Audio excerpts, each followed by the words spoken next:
Hey guys, so I don't know if this has been done before, but I wanted to make an audiobook version of my favorite fan fictions. So instead of just recommending them, I figured I would read them to you.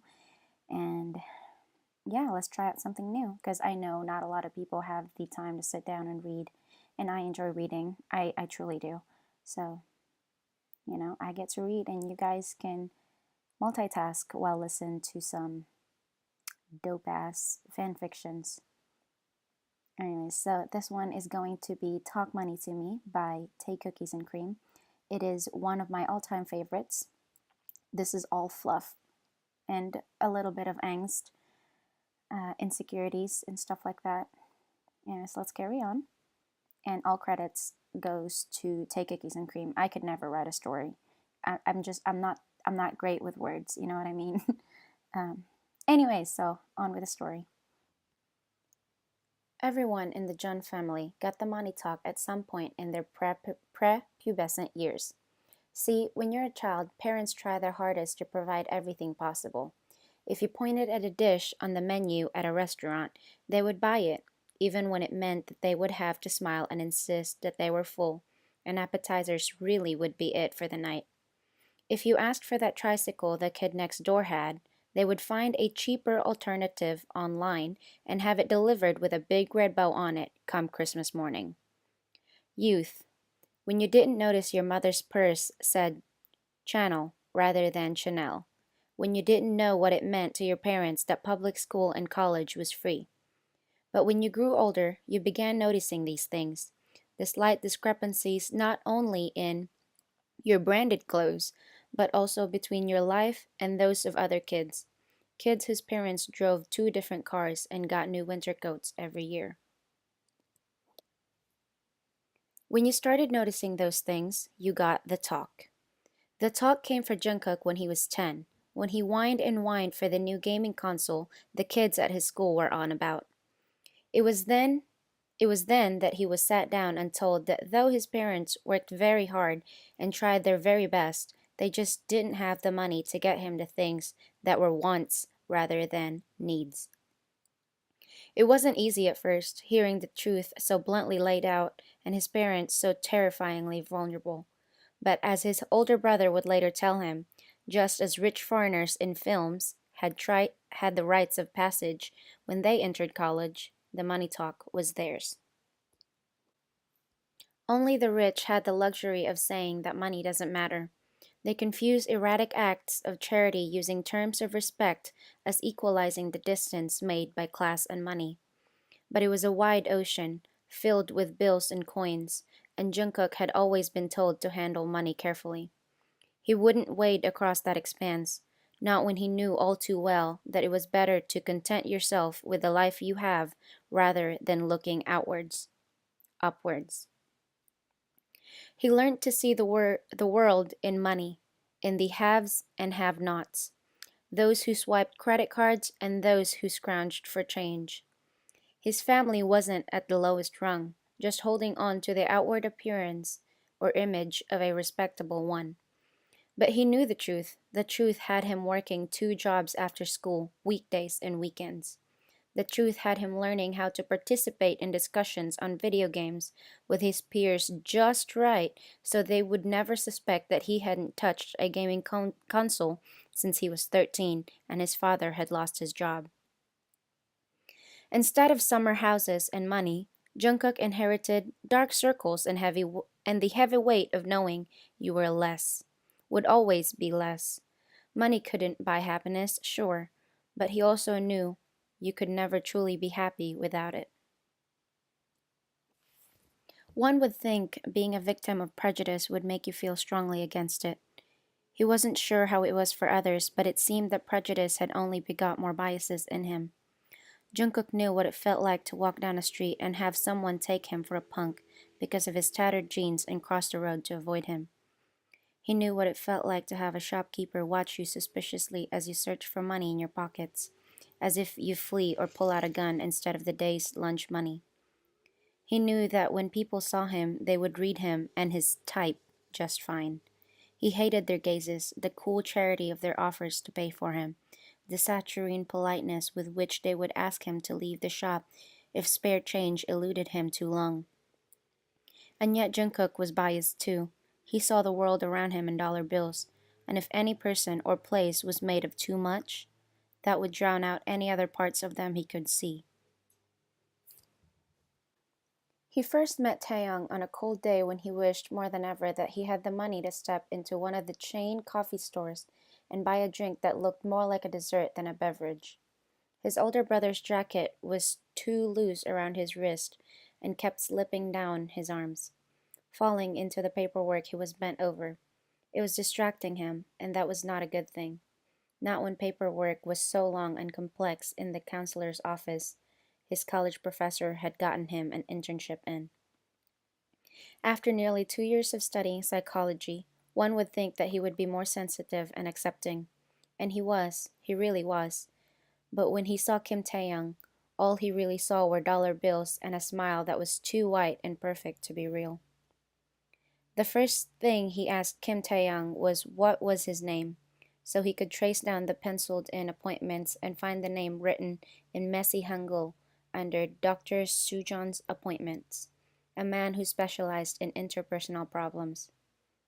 Jungkook would love to say that the first thing he thought of when he saw Kim Tae-young was how beautiful he was, how wide his smile stretched, and how sweetly his laugh danced among the deepest recesses of his vocal cords, especially considering this man was to be the love of his life. No, those were his third, fourth, and fifth thoughts. The first thing Jungkook thought was, oh look, another rich kid with what he thinks are problems while they're in their parents' Mercedes.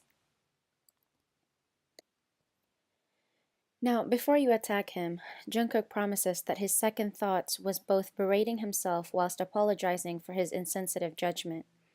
Once the painful pulse of inferiority and the chant of money, money, money faded from his mind, the second, third, fourth, and fifth thoughts soon followed, and he found himself watching the other boys shuffle around the room while steadily dancing to a Red Velvet song, nodding along because maybe the restaurant he worked in at weekends played the same song every day, and maybe he knew all the words to Ice Cream Cake too. When Taeyong asked him which character he liked best on Overwatch, he was surprised at himself for not manipulating his way through an answer like he usually would, answering truthfully that he had never played Overwatch and thus had no idea what his favorite character would be. When Taeyong let out an outraged, choked sound of horror, it didn't make Jungkook feel small or inferior, not when it was followed by an invitation extended to him. A complete stranger in tattered jeans that usually made people weary, to play Overwatch at Taeyong's house, complete with his phone number and his favorite anime website. When they called for Taeyong, the silence that Jungkook had so lovingly welcomed now left him feeling empty and bereft. He wanted to know this boy, even if money was like a visible collar on him. His artfully ripped jeans, the smooth fall of his hair that had stayed soft despite his hair being dyed gray, the soft folds of his black hoodie. They were all little clues that made it clear that Taeyong was much more have than have not. But Jungkook found himself caring a little less about that and a little more about just wanting to have him. Though Taeyong was a college student in all other aspects, he most definitely was not broke. He lived in a fully furnished apartment with all necessary facilities. Jungkook, who had always been taught to filter the world as wants and needs, was a little surprised for the first time to see just what the definition of a furnished apartment with necessary facilities could be. He too had grown up in a house which was fully furnished and had necessary facilities. That meant hot water in the winters and air conditioning in the humid summers. As he traced along the basic brown furniture and the expanses of white marble, the smooth black lines of the television and silver edges of Taeyong's laptop, he wondered at the minimalism of luxury, remembering how his parents would feverishly buy things on sale, like having more would somehow make them have more. Still, Taeyong liked cheap, greasy snacks and dollar store ramyun. He liked streaming anime free online and stealing Wi Fi from his neighbors. and he made Jungkook see that things he had thought he couldn't have could also be desired as choice. Taeyang spoke with longing for the simple meals Jungkook's mother cooked, saying that he was well and tired of takeout and restaurants. The younger took to bringing him small packages of food whenever he visited, the surprise of being the one to give for once wearing off sooner rather than later as their friendship blossomed. Their friendship was born of overwatched and unhealthy food interspaced with wholesome meals packed by Jungkook's mother, and that one night when Taeyong pillowed his face onto Jungkook's shoulder to hide his tears as they watched Kimi no Nawa. That was a night Jungkook forever teased the elder for, even as he was sure that that was also the night he fell most helplessly in love. Gookie! Taeyong would sing song whenever he visited. Gookie, my Gookie is here!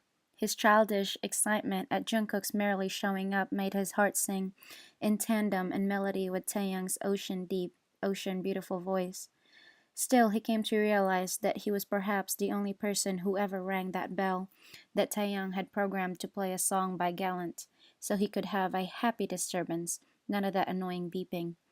He had never been introduced to anyone else, save the childhood best friend Jimin, who had moved to New York to study dance. It struck him sometimes how lonely Taeyong might have been, and he was happy he perhaps had some part in reducing that aching of being alone. It wasn't until months into their friendship that Taeyong opened up to him about the reason for the huge house but empty rooms, the reason why they had brushed past each other that one morning in the clinic. He told Jungkook that he had been friends with a boy who had made his way into Taeyong's home and heart just like Jungkook, but left it fracturing right down the middle. A boy who had squirreled away not just Taeyong's affection but also his parents' safe combination and account numbers. A boy who had seen Kim Taeyong but not known he was made of money rather than guessing the way Jungkook had. The boy left. Taeyong had returned to Seoul to finish college in a daze of paranoia and betrayal, heavy and pure. He began going to counseling after his professors reported he wasn't working, that the Kim Taeyong that had once seemed like a chemistry prodigy now sat blankly in classes like he had lost his way and wandered in from some other major. He had lost his way, couldn't trust anyone or anything. A boy who had once been social and trusting to a fault, now locking his world. Empty spaces, empty rooms, taunting and yet soothing, because at least alone he would not be hurt again. Jungkook wasn't sure why Taeyong had opened up to him, had invited him into the fortress of solitude he had built for himself. He wasn't sure he hadn't deserved it, not when he had first boxed Taeyong into a little box his giant room-sized present didn't belong in. He had colored him in with the color of money and metallic pocket changed when he was sunshine, true and beautiful and warm and everything Jungkook loved. But Taeyong had brought him in, let him into his room with the glow-in-the-dark stick-on stars on the ceilings, and his bedspread that made whoever slept under it look like a pin-up girl in red lingerie. Tae had curled into him that night, tears in his beautiful wide eyes, and said, Gookie, you have to promise me, okay? Jungkook hadn't known what the elder was talking about, but had nodded anyway, thumb drawn slow circle on his cheeks, ready to catch any errant tears that fell. You have to promise me you're never going to break my heart. And he did. He promised because he would give Taeyong that piece of him, would give him every piece of him, would give him everything he had. He promised him, and he sealed it with a kiss on full lips that tasted a little like heartbreak, but mostly of the sugary gummy bears they had been snacking on before. It was the first time they kissed, and they didn't know it then, even if they hoped it. But that was the last first kiss they would have for the rest of their lives. It had been 4 years since that first kiss, which Taeyong insisted on styling as their anniversary, even though Jungkook hadn't worked up the courage to ask him out until nearly a week and a half later. Taeyong insisted a week and a half didn't matter all that much, though he fell silent quickly enough when Jungkook asked him how he would feel if they had no sex for a week and a half. Still, Taeyang liked to celebrate the 4th of January as their anniversary, so Jungkook did, because he loved him, and that was what you did for the people you loved. Now, on their 4th anniversary, he watched Tae look up in wonder at the gorgeous fall sky that stretched above them in the planetarium they had decided to visit. The darkness of their room had been a blessing, hiding Jungkook's red flushed cheeks after Taeyang had told everyone who would listen that this is my Gookie, and this is our 4th anniversary. Look at his chubby cheeks. Isn't he adorable? He's my little bunny.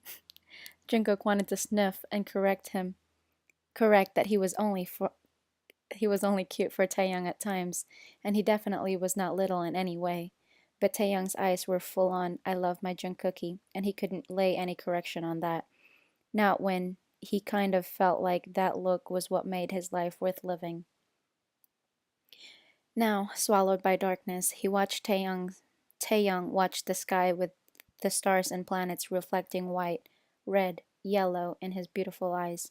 He knew he should probably look up. Taeyang had brought him here as a surprise, knowing Jungkook had always loved the sky and everything to do with it. But he was so captivated by the boy beside him. Out of nowhere, Taeyang let out an ooh of appreciation as the map of the sky shifted suddenly, and Jungkook couldn't help it. He leaned forward and pressed a kiss on his cheeks. Taeyang looked at him in slight surprise, and Jungkook just whispered, I love you so much. His boyfriend's gaze softened, instantly seeing that his I love you wasn't a careless one, that Jungkook really, really meant it. With a kiss to his mouth, he smiled and said, I love you too, and then told him to look up because, look, Kiki, you can see Pluto, poor little abandoned baby. And Jungkook, as distracted because truly Pluto's abandonment had been one they had both mourned greatly. Taeyang had even insisted they name a plant in its memory, though Jungkook had tried to explain the planet hadn't died. Though the plant certainly had just a week later. Taeyang had actually cried and said they would be terrible parents, but Jungkook had only watched with a smile because his lover would make the most amazing father someday. Like all great love stories, this one also had a time when it felt like it would end, when it felt like all their hearts were breaking and their breathing stuttered into a rhythm that barely had any order to it at all.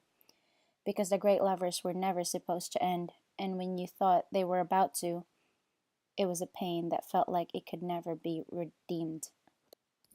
It began when Jungkook went to visit his family in Busan for winter break, without Taeyang since the elder's job was too new for him to ask for vacation days just yet. He had come to drop Jungkook off at the train station with a kiss to the cheeks and exuberant wave with his wide rectangular smile brightening the distance between them. Jungkook loved his family, don't get him wrong, but big holidays with distant cousins and aunts always made him nervous. He had always liked silence, and the past few years had been spent with quiet Christmas nights with his lover and a few close friends. He had grown accustomed to that peace, and he felt a sharp bite of slight anxiousness biting at his stomach at the thought of noise and people who shared his blood, but were strangers to him. The nervousness got to be so heady that the first thing he did when he got home, after hugging his mother, father, and older brother, was go to the room he had shared with his brother and call Taeyang. I don't feel good, he told Tae over the phone, eliciting a worried, Do you want to come home? Have you gone to a doctor? No, not like that. I just feel uncomfortable. Uncomfy. I don't know. He was frustrated with his inability to explain what he was feeling, even though he could already feel it receding as he spoke to Taeyang. With a few more assurances that he was fine, Taeyang hung up with a promise to call later. The weekend wasn't bad. In many ways, the safety he had felt he had lost for a moment there returned to him, the familiar bedspreads, smells, coffee mugs, and all the little things that had made home for so many years had him feeling great. Even the huge Christmas dinner where his mother went overboard and invited everyone wasn't all that bad. But there was one thing that had him feeling like something was itching away at the comfort he felt not only in his childhood home, but also the life he shared with Taeyang in Seoul. His family wasn't homophobic, at least not those closest to him. That wasn't the problem. but there were a lot of jabs at the money Taeyang spent on him, something Jungkook hadn't really seen in a negative light until everyone seems to be pointing it out. He had always seen the things Taeyang gave or did as expressions of his affections, though he never took them for granted. But the more his family spoke about it, it felt more like he truly was a kept boy, as his brother had jokingly said over dinner on Christmas Eve. It wasn't anything terrible, just little comments that came from the same place as Jungkook's first thought when he had seen Taeyang.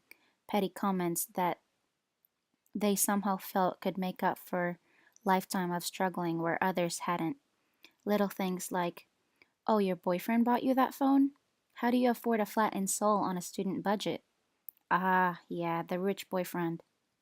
It made Jungkook feel like he was taking advantage of his sweet and giving boyfriend, like he was giving up the fierce independence he had always wanted to keep and taking the easy way out by being a burden on someone else. He tried not to let it get to him, but when he got home, he couldn't help but see that dependence in every little thing. When they went out to a restaurant, Taeyong would automatically reach out to pay the bill. When Jungkook offered, he would just say, "It's okay, baby, I'll get it." And soon he stopped asking Taeyong out as frequently, stopped asking if they could go to their favorite Korean barbecue, stopped taking the elder up when he offered date night.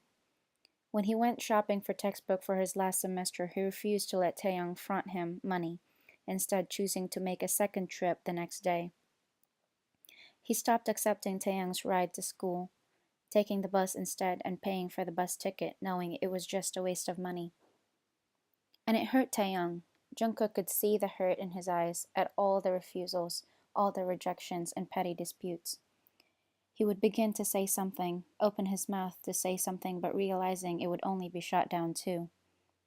It had been a week longer than ever before since Jungkook had told Taeyang he loved him. It was hurt it was hurting the one person he loved most, and Jungkook knew he was hurting him. That he was breaking Taeyang's heart in the way he had promised him he never would. But every time he looked at him, he couldn't help but feel the pulsing inferiority he had never, ever felt around Taeyang before. It exploded. Of course it did. It exploded the night Taeyang came home to find Jungkook using his laptop, the laptop Taeyang had bought him, looking up apartments online. Taeyang didn't yell, didn't shout, and maybe that was worse. He just broke into tears, thick and relentless, clearly the product of the weeks of build-up. Inferiority be damned, Jungkook would let the person he loved cry without comfort. So he immediately sat up and held Taeyang, shaking and shuddering in his arms. "Are you going to leave me, Jungkookie? Please, please just tell me." Jungkook's breath caught in his throat, because despite the pain, the insecurity, he had never once considered letting go of this boy in front of him. "Tae, no, never." The elder just cried harder. "Then why? What's happening? Why are you so far away? What did I do? I promise I'll fix it. I'll change it." And Jungkook wanted to slap his own face at how careless he had been, how thoughtlessly he was hurting this beautiful person who had entrusted him with his whole heart. "I'm so sorry I made you feel that way. I promise there's nothing you have to change or do. I love you so much. I love you. I love you." He placed a kiss of Taeyong's wet cheeks on either side, on his nose, on his cheekbone, mapping out all the love he had because he wasn't sure his words were clear enough. His boyfriend looked at him with the wide, watery eyes, and Jungkook told him that it was hard to come from a household where they saved spare change to living in one where MacBooks were anniversary gifts. That he loved Taeyong so much, but sometimes he couldn't love himself because he felt like he was a burden. That he needed to contribute so their lives could feel like theirs rather than something Jungkook hadn't worked for. That when he was looking for apartments, it wasn't because he wanted to be away from Taeyong. He never wanted that. It was because he wanted the both of them to make a life together, even if it was smaller and spare change mattered, but it would be theirs. When Kim Taeyong was 22 years old, he got the money talk for the first time. Just like a 10-year-old Jungkook, it was a little hard for him to understand and a little hard to adjust to, and a little scary in all honesty. But He would do it if it meant Jungkook would feel safer, better, and safer. Plus, with Jungkook's hand in his and an I love you on his lips, he was sure they would be just fine. No one needed a talking shower for their home to be called a fully furnished home anyway. The end. I hope you guys enjoyed that.